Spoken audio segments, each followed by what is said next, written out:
speak with the remaining officers. He leans himself in such a manner to put his head in the automobile. His eye, dark and clear, look at me with an ill-concealed curiosity, and I perceive his wonder at my common, harmless presence. Surely he had expected something different. The destiny of man on earth is poverty, to live little, to work hard, to always learn. The passion for justice and the philosophy to sustain and abstain, such is our destiny. We have war because we are not sufficiently heroic for a life which does not need war.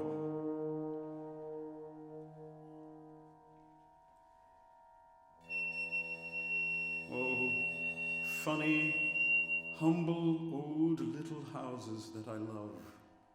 Little house, always big enough for the greatest loves and the most saint affections. Here I see two girls of the people going to work. They look like to be sisters. On their pale faces are lines of sorrow and distress. There is soberness and suffering in their big, deep, full eyes. Poor plebeian girls, where are the roses of your springtime?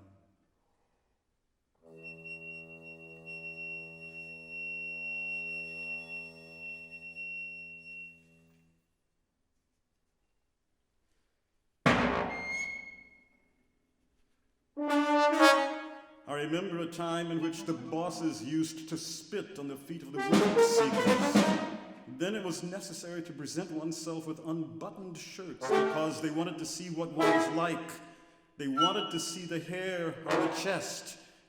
They used to say, "You are too small. You are too old."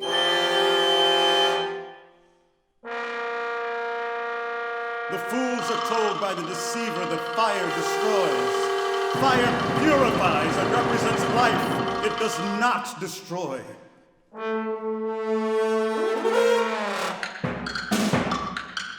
The lower are the best.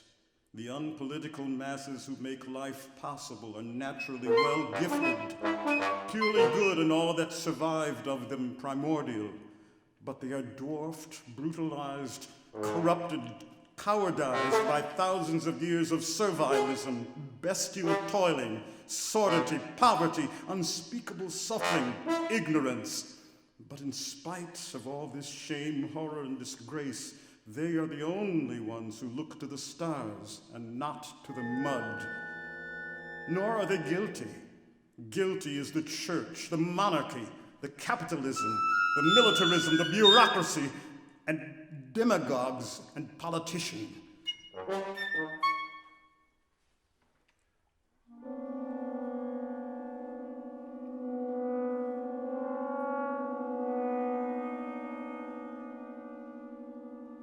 Imagine what it would be for a man confined in a miasmatic, muddy swamp to feel at once his chains loose and freely walk towards the summits, to dive in the first stream of living waters, and then proceed surrounded and deluged by sun and winds, height, and drink at the alpine springs and reach the highest summit, and from there dominate the immense vista of lands, waters, and sky.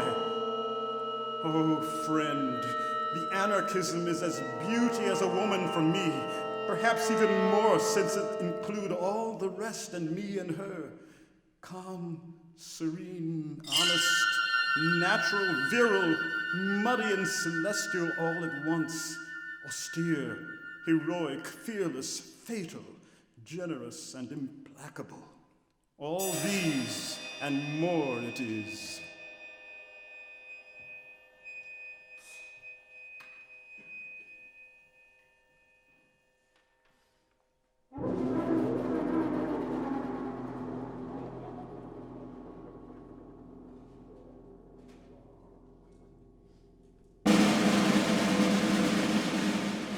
Gag the truth, Gag the right, gag the highest soul's soul, the strongest knot of your impulse, all your spontaneities, lest you offend others and harm yourself.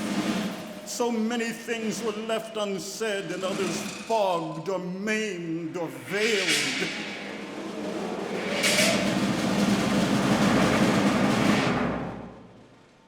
I hate to deceive myself with foolish thoughts. I prefer to face the truth, nude, crude, horrible as it may be, to look the eye into the eye, the reality.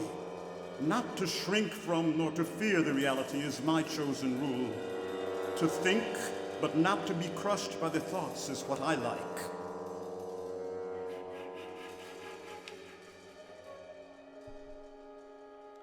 Let me say that a new conception of justice is plowing its way in the soul of mankind.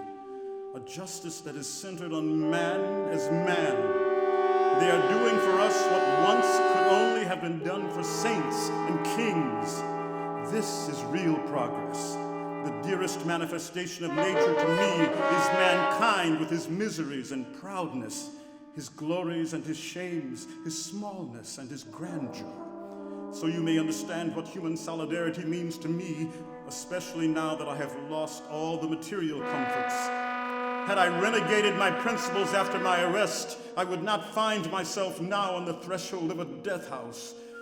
I neither boast nor exalt nor pity myself. I followed my call.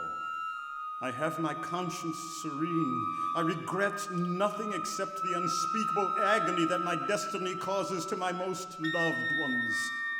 And strange indeed, I cannot even hate my murderers and my defamers. I even pity them. But oh, how they hate, how they fear, how unhappy they are.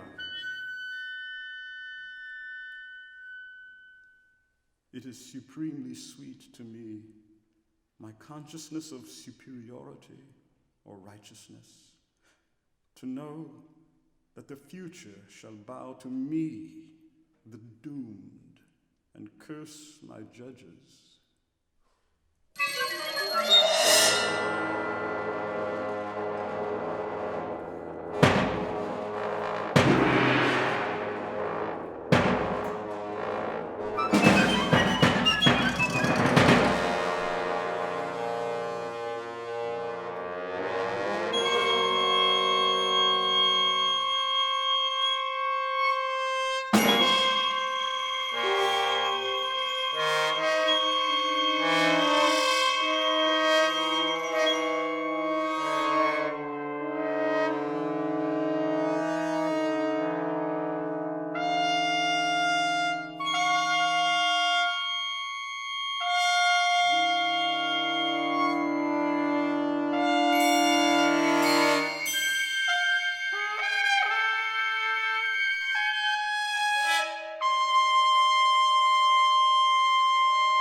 I am but too well aware, alas, to have begun as a miser, to have inherited all the misery of the earth and the race, to have been taken to church when I was wholly unconscious, to have been spiritually raped by the priests when I was totally unable to defend myself, to have been intellectually warped and poisoned by the state school when I was unable to discriminate, to have grown within a humanity so stupid, ignorant, vile, coward, arrogant, self-conceited, brutal, greedy, ferocious, and filthy, and falsely proud and humble, that the best of my essence was choked in myself, or what is still worse, distorted and aberrated.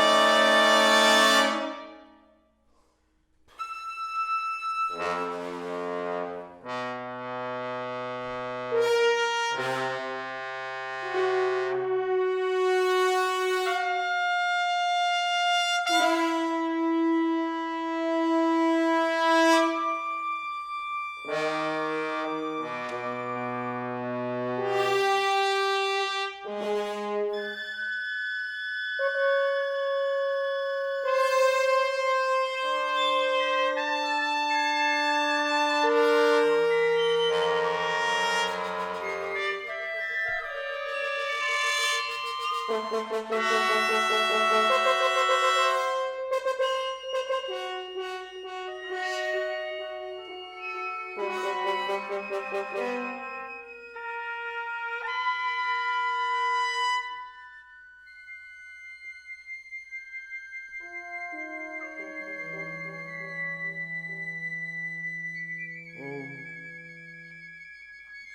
blessing green of the wilderness and of the open land.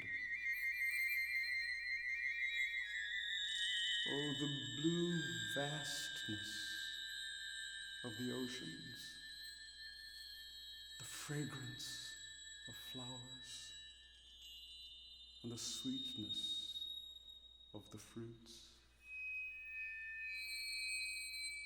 The sky reflecting lakes, the singing torrents and telling brooks. Oh, the valleys and hills, the awful Alps. Oh, the mystic dawn, the roses of the aurora, the glory of the moon. Oh, the sunset, the twilight.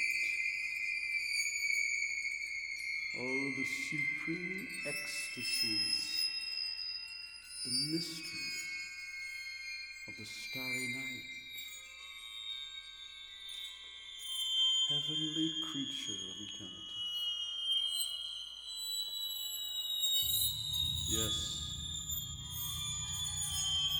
Yes, all this is real actuality, but not to us. Being chained, and just and simply because we, being chained, have not the freedom to use our natural faculty of locomotion to carry us from ourselves to the open horizon.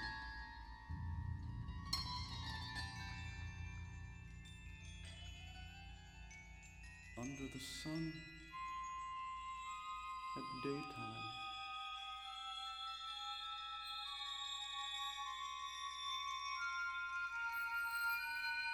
under the visible stars at night.